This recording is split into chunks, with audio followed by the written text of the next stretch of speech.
The Maiden of Daybreak is a really awesome subclass for the Valkyrie class, which in itself is an awesome mod that's all about defensive and being supportive and healing.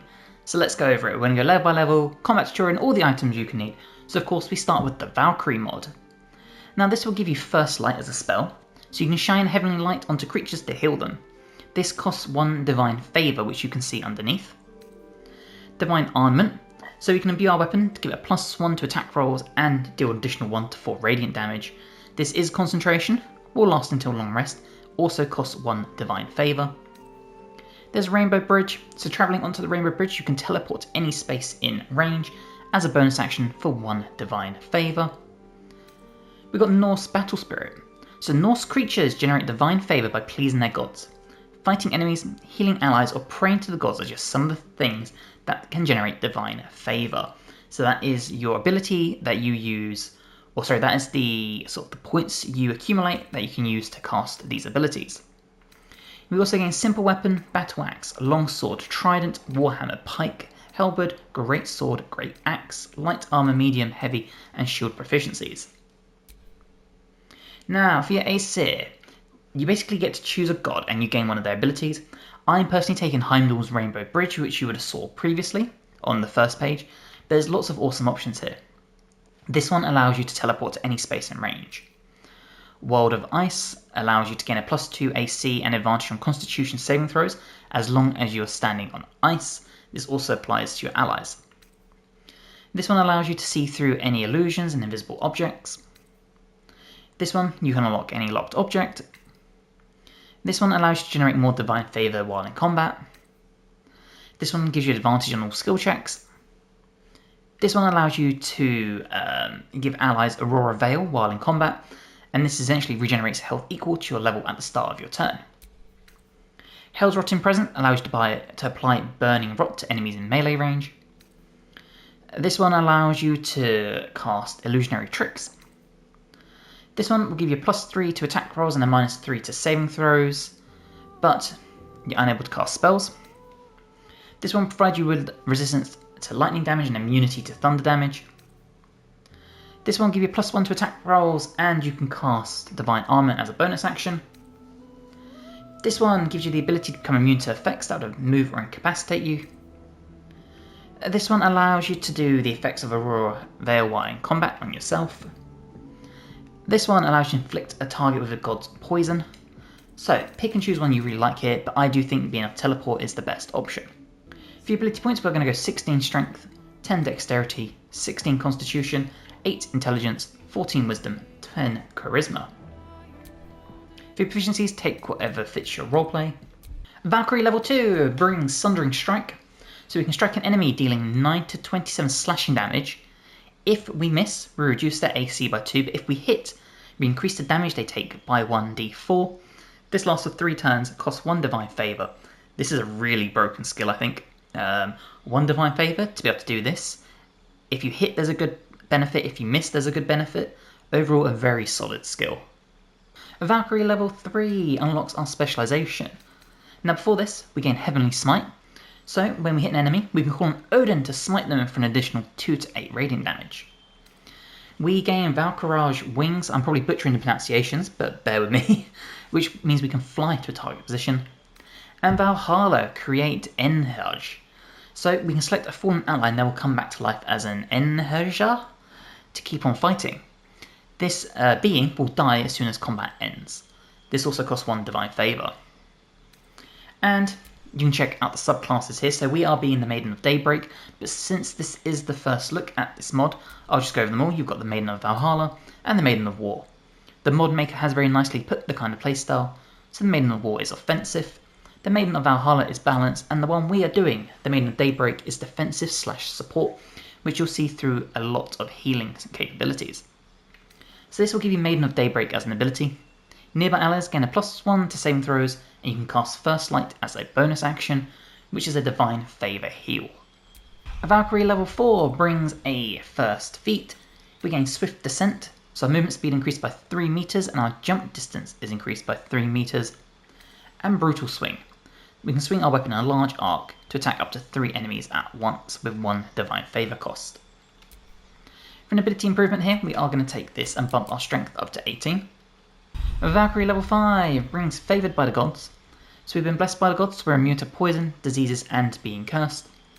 We gain extra attack and Norse ancestry.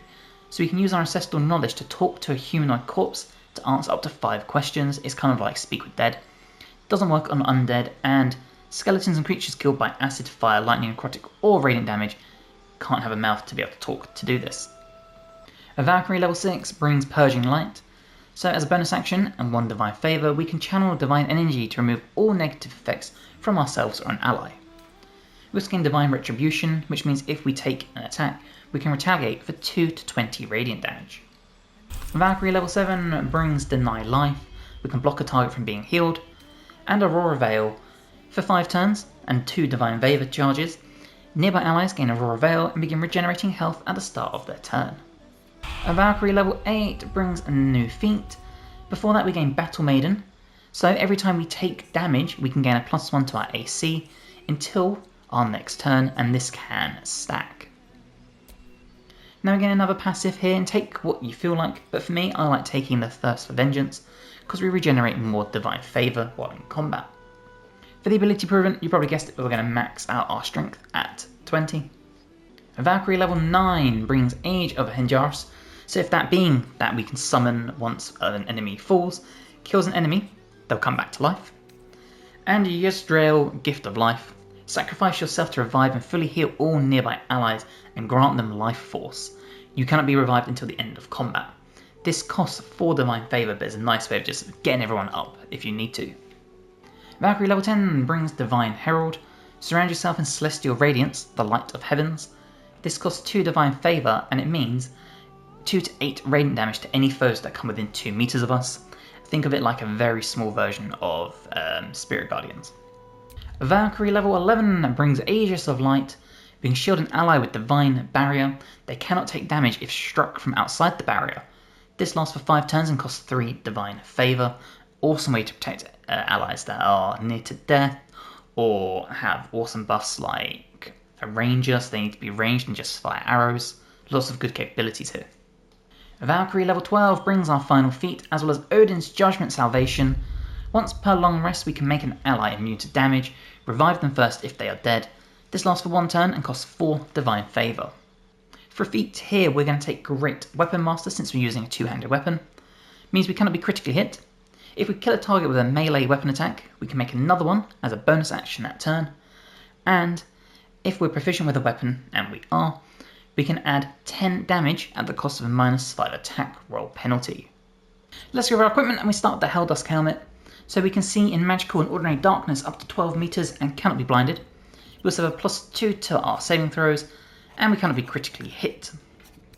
We're going to take the Cindermoth Cloak, as any creature that attacks within 2 meters will receive burning. The Black Guard Greaves give us Long Strider and Athletics +1. The Helldusk Armour, so when we succeed a saving throw, the caster will take burning for 3 turns. We're also resistant to fire damage and cannot be burned, and take 3 less damage from all sources. I think this armour is perfect for being a tank on the battlefield, tying into this whole supportive defensive playstyle. We're going to take the Helldusk Gloves, +1 bonus to spell attack rolls and spell save DC, and our weapon attacks will do an additional 1 to 6 fire damage. We're going to take the Ring Regeneration, so we'll heal up 1 to 4 hit points at the start of our turn. The Killer Sweetheart, so if we kill a creature, our next attack will be a guaranteed critical hit once per long rest. The Surgeon Subjugation Amulet, so once per long rest, when we score a critical hit on a humanoid, we can paralyse them for 2 turns. And finally, the Sword of Chaos, my favourite 2-handed weapon in the game, has necrotic damage on it, and on a hit, we regain 1 to 6 hit points. So that is the build. Let's go find some combat and check it out. Okay, so you can see we're in the combat, and we have a bunch of our Divine Favour available. And lots of awesome abilities we can do here. You can see we've got our wings, we can create the Enthar if someone goes down, we've got our Divine Armament we can do, lots of awesome things here. So let's start with Aurora Veil. This will cost 2 Divine Favour and last for 5 turns, and our nearby allies will regain health at the start of every turn, because they have been taking a bit of a beating. Now unfortunately that does use your action, but it means as a bonus action we could Divine Favour and heal up. We can do wings, We've got the Rainbow Bridge so we can teleport, we can do a Purging Light. So let's help the healing capabilities, and we'll put this on Shadow Heart. And there you go, and you see we cost 1 Divine Favour, but we regained 1 as well, because it's what the gods wanted. And you see, right there we regained 12 hit points. You'll also see that we have Call for Peace, which means, by being close to our Maiden, we have a +1 to saving throws. And you'll see everyone here healed up by being so close, so the Aurora Veil is a really powerful ability. Now, we have more stuff we can do, so we can spend an action if we wanted to boost our weapons, but I think the best thing for us to do is start dealing some damage. So let's do a Sundering Smite. This will again cost 1 Divine Favour. And you see a bunch of damage here, and for another Divine Favour, we can do Odin's Smite for additional damage. Just like that. And that actually only counts as a basic attack as well, which means we can follow it up with another Sundering Smite if we so choose. And we could do this on Skeeve here, for example. And again, we can spend another Smite, deal more damage. So we can use Smites to pump out a bunch of damage. We can use Smites to heal, or sorry, we can use Favours to heal, and it's easy for us to regain them too. You'd also see we've weakened both enemies as well, meaning they take an extra 1d4 damage. And again, another heal there. You see, they took 6 fire damage for attacking us from so close, are burning, and we can once again come in here, and now we can start swinging if we want to. A lot of our abilities, though, do cost an action, though, so it is a bit of a downside. But if we want to do, we could do our Divine Herald and our Celestial Light. And there you go. Enemies close to us will now take damage, but again, that does count as your action. But if you wanted to, you could fly with a Pommel Strike and just smack the enemy here, just like that. And we can do another Divine Favour and do another Odin's Smite if we want to. We won't though, we'll save our Divine Favours for now. You'll see more radiant damage taken then, and then the fire for attacking us. And the enemy burned up there, dying. Now if we come in close to the enemy here, you'll see we do more radiant damage, and we can also come, if I can get around here, up into here, we can do some radiant damage to these guys, as well as do a brutal swing with a Divine Favour. We can do Executioner because we killed an enemy, guaranteeing a crit. And you can choose the system and land crits on both of them, as well as smite both with guaranteed critical hits too. And of course that counts as an action, meaning you can swing here, and then as Great Weapon Master, as a bonus action, for killing an enemy, we can swing again and smite if we choose to. See, the enemy took the radiant damage once again for being close to us. And again, we can just chase enemies down like this, dealing the damage and taking them out one by one. Now, other things we can do is we can do our Divine Armament. So this will be concentration. We've now imbued our weapon, meaning we can now hit harder on our significant turns. And by staying close, we can keep causing this radiant damage. You see the enemy ran at us and ended up just succumbing to the radiant light. Again, the enemy has run into us, causing damage to themselves. Okay, now we made sure Jaheira died. This means we can do our ability and we can create the end jar for 3 turns. And there you go, we have revived Jaheira. Now she will die at the end of the 3 turns unless we can get her to kill an enemy. We also have our bonus action, so again we can do a First Light and we can throw this onto our rogue and heal up for a really significant amount. More radiant damage there. As well as 2 big misses. Now, we can send our end jar up here. So let's come over here. And again, if we can kill an enemy, we will revive. So let's deal some damage here. You'll see we have all of the regular abilities we would have. So if we were to do, say, a 4th level Thunderwave, We managed to kill Sparks here, meaning we have fully revived. We don't have the health, but we're no longer a dead being. We don't need to use a Revivify, anything like that. Now we can do Odin's Salvation as well for a turn, making an ally immune to danger. So let's throw this on Jaheira because we know she has low life. And there you go. And we can follow this up with another Healing Light and get her pretty buffed up. And then at this point it is just simply a case of ending the fight, so we'll come up here and we'll land some more of our Sundering Smites. So now they're going to take extra damage, we can smite again on top, and then follow up with a big attack. So this is the Valkyrie mod, and in particular it is the Maiden of Daybreak subclass. Very defensive, very support based, good at dealing damage, but amazing at keeping allies alive, and if they do somehow die, amazing at giving them a second chance at life. Valhalla is a balanced modded subclass for the Valkyrie class, so let's go over it. We're going to level by level, commentary on all the items you can need. So of course we start with the Valkyrie. Now this will give you First Light as a spell, which is a nice little healing spell you can also upcast. What's awesome about this is it uses Divine Favour. Now for Divine Favour, if you check out our Norse Battle Spirit, this is essentially like sorcery points almost. You use Divine Favour to get your skills going. So for example, First Light costs 1 Divine Favour. Divine Armament also costs 1 Divine Favour. Now Divine Armament is awesome, +1 bonus attack rolls, and we deal additional 1 to 4 radiant damage. But with Norse Battle Spirit you can actually regen these points in combat by fighting enemies, healing allies, or praying to the gods, as the description says. We also gain Simple Weapon, Battle Axe, Longsword, Trident, Warhammer, Pike, Halberd, Greatsword, Great Axe, Light, Medium, Heavy, and Shield proficiencies. For an Aesir, if you want to go over all of these, you can check out my very first Maiden of Daybreak video, where we went over every single one of these. But for this one, I would take Vidar's Thirst for Vengeance. You regenerate more Divine Favour while in combat, meaning you can do more abilities. For ability points, we're going to have 16 Strength, 14 Dexterity, 16 Constitution, 8 Intelligence, 10 Wisdom, and 10 Charisma. For your proficiencies, take whatever fits your roleplay. At level 2, we unlock Sundering Strikes, so for 1 Divine Favour, we can strike an enemy, dealing 10 to 27 slashing damage. If we miss, we reduce their AC by 2, but if we hit, we increase the damage they take by 1d4. So even on the miss, this is an awesome ability, because either way you debuff the enemy, and if you do hit, huge amount of damage. Valkyrie level 3 unlocks our specialization. Now before we go over that, we gain Heavenly Smite.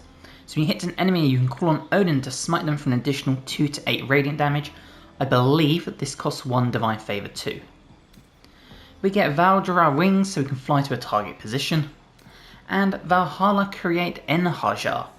So what this means is when an ally fully dies, so they fail all their death saving throws, we can revive them as a spirit for 3 turns for 1 Divine Favour. And of course the Maiden of Valhalla is the subclass we are going with. So Fallen Warriors can be made Endjahars to fight once more. This Valkyrie makes sure all chosen souls can enter Valhalla. As you can see, the playstyle is classed as balanced by the mod maker, and means we can now cast that Create Endhaja as a bonus action. Valkyrie level 4 unlocks our first feat.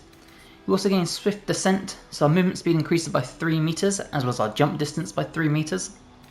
And Brutal Swing, which means for 1 Divine Favour, we can swing our weapon in a large arc, attacking up to 3 enemies at once.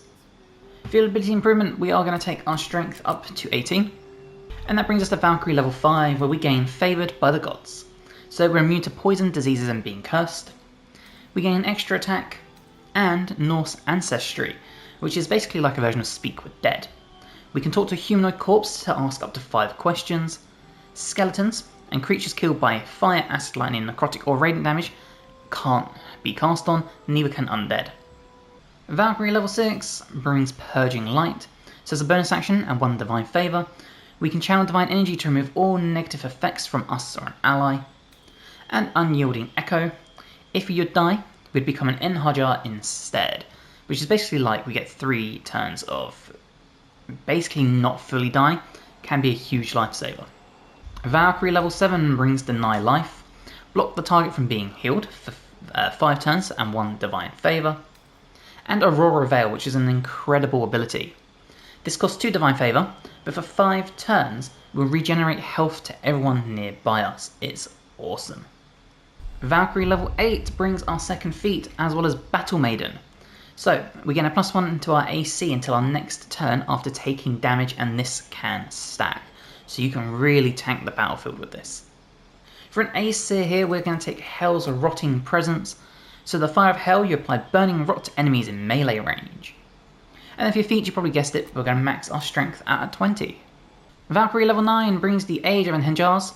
So if an Enhajar kills an enemy, they can come back to life. Which means you've got 3 turns as a spirit once you die to kill an enemy and basically revive yourself. It's an awesome ability. And the Gates of Valhalla.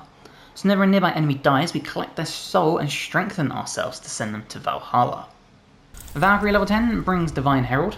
Surround yourself in celestial radiance, the light of the heavens.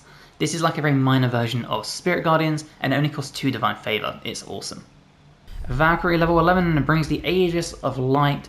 Shield an ally with a Divine Barrier. They cannot take damage if struck from outside the barrier for 5 turns, as well as 3 Divine Favour.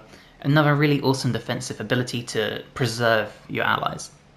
Valkyrie level 12 is our final level, so we gain our final feat, as well as Odin's Judgment, Halls of Valhalla. So for 4 Divine Favour, we create a zone that mimics the power of Valhalla around us. This will enhance allies and grant them a +2 to attack rolls and an additional 3 to 12 radiant damage on attacks. And if they were to die, they would immediately become Enhajars. Awesome ability, you can play this like as a sort of like last minute gamble, or gambit I should say, to make sure if an ally dies they'll revive themselves, or you can do this from the start and just have a bunch extra damage. For feats here we are going to be taking Great Weapon Master. So if we land a critical hit or kill a target with a melee weapon attack, we can use another melee weapon attack as a bonus action on that turn, and we can take a -5 attack roll penalty for a solid 10 damage. Okay, let's go over equipment, and we start with Savrok's Horned Helmet. Dark Vision up to 3 meters or 15 if you have it. Cannot be frightened or afflicted with other emotion altering conditions, and a Constitution saving throw +1. This will also reduce your critical number down from a 20 to a 19. You could also take the Helm of Baldur if you want to. For Cloak, we're taking the Cindermoth Cloak, so if we take damage within 2 meters, the attacker will receive burning. The Blackguard Greaves for a use of Longstrider.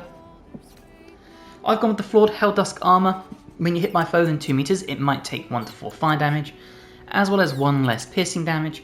You could also go with the Helldusk Armour if you really want to. Depends on how tanky you want to be. I like the extra fire damage here compared with the Cloak as well, but again, choice is really yours. We are going to be taking the Helldusk Gloves though, so +1 bonus to spell attack rolls and spell save DC, and our weapon attacks will do an additional 1 to 6 fire damage. We've got the Caustic Band, so we deal an additional 2 acid damage. The Killer Sweetheart, so when we kill a creature, our next attack roll will be a guaranteed critical hit once per long rest. The Surgeon Subjugation Amulets, so when we score a critical hit on a humanoid, we can paralyse them for 2 turns, once per long rest. And for a weapon, I've gone with the Halberd of Vigilance. +1 bonus to initiative and advantage on perception ability checks. When we make an attack roll as a reaction, we make it with advantage, and you can see we've got 12 to 29 solid damage. Okay, so before we leave, the first thing we are going to do is Divine Armament. I'm just going to throw this on myself, and now you see we're concentrating on it. It doesn't run out, there's no turn limit. So as long as we maintain concentration, we now deal extra damage with our blade. If I come in here, you'll see it's now 16 to 42. So let's go find some combat and check it out. Okay, you can see we're in the combat and we're actually top of the turn order despite only having 14 dexterity, so the equipment really helps you out here. So what we're going to do is we're going to come in the middle and we're going to get our abilities going. You'll see the enemy now has Burning Rot for being near us. So if we check that out here, you take 10% of your maximum health as damage at the start of your turn if they're within close range to us. Awesome to put on for melee capabilities. The other thing we're going to do is Divine Herald. So this will cost 1 of our Divine Favour, and you can see very much like Spirit Guardians, and we can get that Burning Rot, we can get this going as well. The only downside is it is a main action, so we can't attack the same round. But if you know you are going to be within melee range of people, I think it's worth doing. Okay, you'll see the enemy is burning, took fire damage, and took the Celestial Light. You see, once again, ran through our Celestial Light and took some damage. Okay, let's pump out some damage. Now, unfortunately, we don't have our Celestial Light, sorry, our Divine Armament anymore because we lost concentration. But we can get the Celestial Light going like this. So let's pump out some damage. And you'll see we can do a lot. We can also Odin Smite, and we can crit with that as well. And thanks to having extra attack and our Killer Sweetheart, we can guarantee another crit. We can also guarantee another crit with an Odin Divine Favour. More Celestial Light, and we have the Burning Rot as long as we are within range. And of course, bonus action Great Weapon Master, follow up with another. So this is a very, very powerful build we can do. Okay, instead of chasing down the enemies, we've actually taken a lot of damage, which is exactly what I want us to do. So, we are going to do our big Divine Favour of Hall of Valhalla, which will be the +2 to attack rolls, the additional radiant damage, and our allies will become Enhargers if they die. So let's get that going. You'll see the radius is pretty significant, however it is a full-blown turn. Okay, so just as an example, we will shoot Sledge here. And you can see we've got some radiant damage on our bow. Okay, now while we've got the halls open, if we just come up here very quickly. One of our other moves is we have our Cleave, and you can see we've got all the Burning Rot. We've also got the Celestial Light going. So let's do when I can see it, our Brutal Sweep, which we know can target multiple people just like that. So you can really one-shot just so many people here. And what we'll do is we'll come back down here because I'm hoping one of our allies will get downed. Okay, in the meantime, we are going to heal ourselves up with a First Light. Again, it costs another Divine Favour, but you'll see we heal up for a very significant amount. Okay, for some reason, the Enharger hasn't risen. So what we're going to do instead, we'll create our Enharger. We will target ourselves.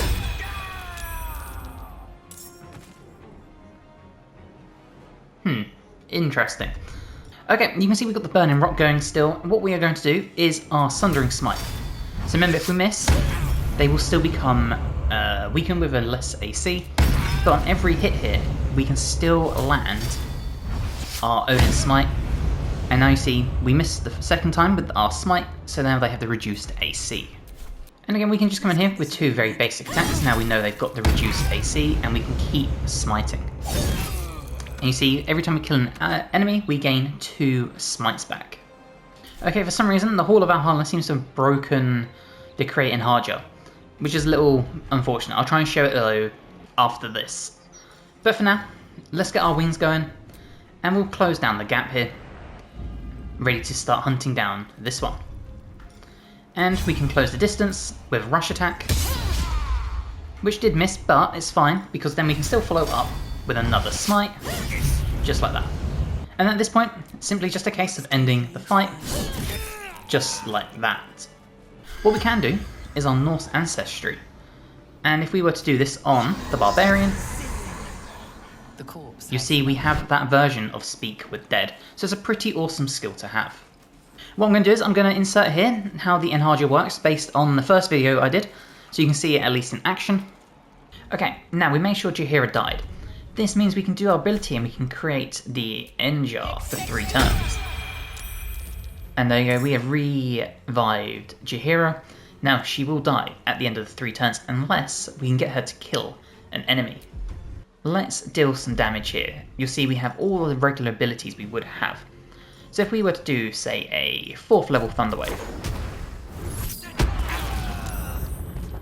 we managed to kill Sparks here, meaning we have fully revived. We don't have the health, but we're no longer a dead being. We don't need to use a Revivify, anything like that. So I really hope you enjoyed this subclass build guide for the Valhalla mod. It is really awesome. Unfortunately, it does seem like the Halls of Valhalla is a little broken on console, so hopefully that gets fixed ASAP. The Maiden of War is the damage dealer subclass for the Valkyrie mod, so let's go over it. We're going level by level, combat true, and all the items you need. So we start with the Valkyrie, which gives us First Light, so we can shine Heavenly Light onto a creature to heal them. Divine Armament, so we gain a +1 bonus to attack rolls, and deal additional 1 to 4 radiant damage, as long as we maintain concentration until long rest. Norse Battle Spirit, now this is basically, it gives us Divine Favour. Now you see, Divine Armament and First Light both cost a Divine Favour. Essentially what this means is it's like sorcery points. But you can actually replenish your Divine Favour during combat by doing things such as slighting enemies, healing allies, lots of awesome things. We also have proficiency with simple weapons, battle axes, long swords, tridents, warhammers, pikes, halberds, great swords, great axes, light, medium, heavy, and shields. Now for an Aesir here, we went over these in my very first video, so go and check that out if you want a breakdown of every single one. But for this, we'll be taking the Thirst for Vengeance, as this will generate more Divine Favour in combat, meaning you can do more abilities. For your ability points, we have 16 Strength, 14 Dexterity, 16 Constitution, 8 Intelligence, 10 Wisdom, 10 Charisma. And then for your proficiencies, take whatever fits your roleplay. Valkyrie level 2 brings Sundering Strike. Now for 1 Divine Favour, we can strike an enemy for 10 to 25 slashing damage. What's awesome about this is if we hit, we increase the damage they take by 1d4 for 3 turns, or if we miss, we reduce their AC by 2. So even if you miss with this, you still get a really good buff. Valkyrie level 3 unlocks our specialization. Before that though, we gain Heavenly Smite. So when we hit an enemy, we can ask Odin to smite them for an additional 2 to 8 radiant damage. I believe this costs 1 or 2 Divine Favour. Valkyrie Wings, so we can fly to a targeted position with our movement speed. And Valhalla create Enharja. So essentially if an ally completely dies, fails all their saving throws, we can revive them as an Enharja, which is like a spirit, and they can, for 3 turns, continue in combat for 1 Divine Favour. Then that brings us to the subclass, the Maiden of War. This Valkyrie is a warmonger, entering combat in her Divine Chariot, who is not going to stop fighting until silence fills the battlefield. As you can see, the mod maker has very nicely said the playstyle is offensive, and we gain Maiden of War. So nearby allies will gain a +1 to their attack rolls, and now we can cast Sundering Smite, or sorry, Sundering Strike, without having to use a Divine Favour. Incredible stuff. Valkyrie level 4 brings our first feat. We also gain Swift Descent, so our movement speed and jump distance is increased by 3 meters. And Brutal Swing. So for 1 Divine Favour, we can swing our weapon in a large arc, attacking up to 3 enemies at once. For your ability improvement here, we're going to take our strength from 16 to 18. And that brings us to level 5, which gives us Favoured by the Gods, meaning we're now immune to poison, disease, and being cursed. We get extra attack, and Norse Ancestry, which is an outside of combat ability. It's like a lesser version of Speak with Dead. You can get a humanoid corpse to answer up to 5 questions. However, they cannot have been killed by acid, fire, lightning, necrotic, or radiant damage, cannot be skeletons, and does not work on undead. Valkyrie level 6 brings Purging Light as a bonus action and 1 Divine Favour. We can remove all negative effects from ourselves or an ally. And Call to Valhalla. At the start of combat, deal 2 to 20 slashing damage to the closest enemy within 18 meters. Valkyrie level 7 brings Deny Life. So for 1 Divine Favour, we can block someone from being healed for 5 turns. We also gain Aurora Veil, which is an awesome ability. It costs 2 Divine Favour, but for 5 turns, every ally will heal, or regenerate some health I should say, at the start of their turn. Valkyrie level 8 brings our second feat, as Battle Maiden. So now every time we take damage, we gain a +1 to our AC until our next turn, and this can stack. We get another Aesir, and for this I really like Hell's Rotting Presence. This will essentially cause burning rot to enemies that are near you, and since we're going to be a melee frontliner, we're going to be next to enemies a lot. And then for your ability improvement, you probably guessed it, but we're maxing our strength out at 20. Valkyrie level 9 brings the Age of Enharjas. So if an Enharja kills an enemy, they'll come back to life.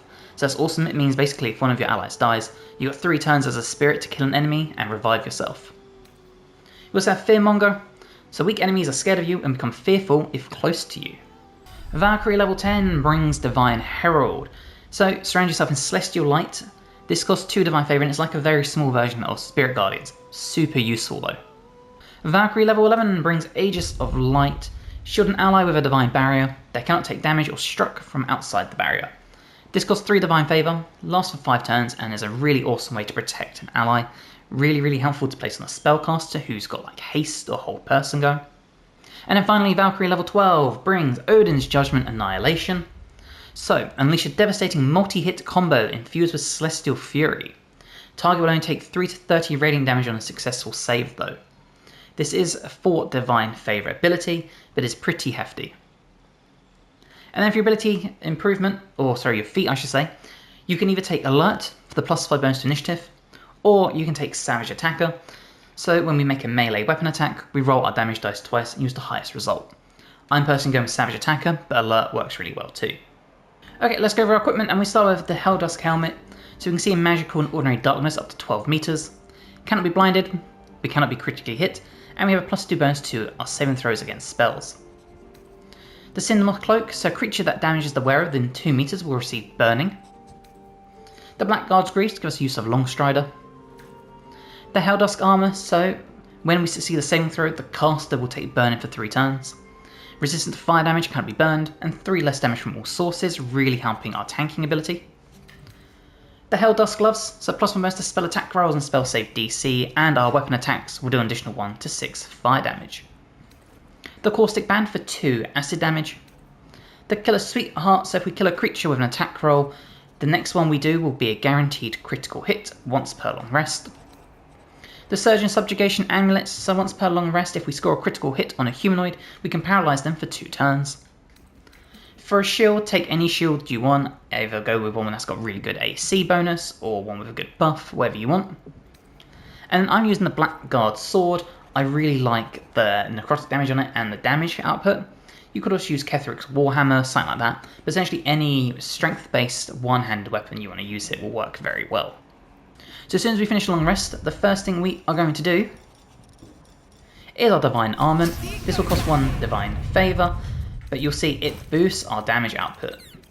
So we now have 16 to 40 damage with this weapon. So that is the build. Let's go find some combat and check it out. Okay, we are in the combat. You would have seen the enemy here just took 13 damage thanks to our ability. Okay, it's now our turn. So the first thing we are going to do is our Divine Light. When I see it... Divine Herald, sorry. So let's get that Celestial Radiance. And because of that, we now have the Spirit Guardian-esque ability. We can run in and cause damage to everyone. You'll also see that they have Burning Rot. Now this is one of the abilities we picked up from the passive tree, and you're burning and rotting from the inside. You take 10% of your max health as damage at the start of your turn. Awesome ability to have.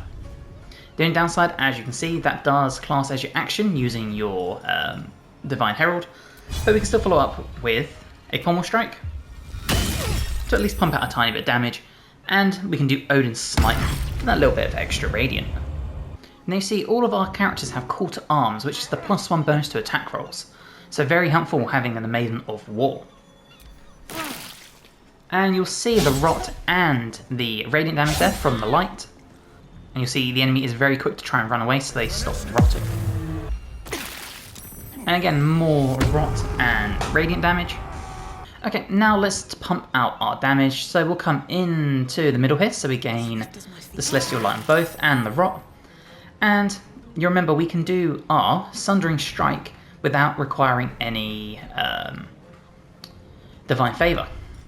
So if we come here, Sundering Strike. Now you see we weaken the enemy, so they take an extra 1d4's worth of damage, and we can smite them like that. Now we know they're going to die next round because they're within our Radiance and have the Rot. So our next turn we will do our Sundering Strike on the Barbarian in front of us. And essentially you can do this strike every single round, so there's no reason not to. And we can smite again, and there's a good chance we will kill both on their turns. There you go, see the enemy died from the Rot and the Radiance. And now we have Executioner, which means our next hit will be a guaranteed crit. Just like that. So our allies are not in the best of condition here, so what we are going to do is our Aurora Veil. And we're going to cast this here. You'll see the aura is pretty significant, and now they'll heal up every turn. The only downside is once again that does class as your action, but we can do our wings to fly up here. just like that, and start closing down enemies up here. And you see the Aura Veil has still hit these allies here. And there you go, you see the 12 healing we just received from that. And everyone would have received healing on their turns.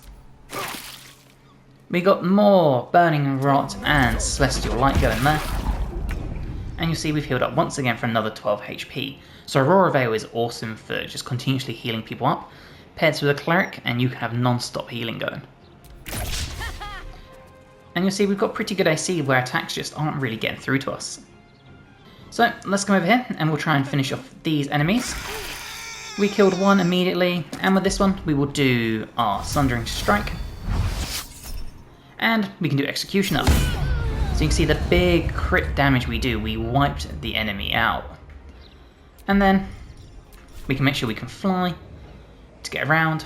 We'll get the Burning Rot, we'll get the Veil going.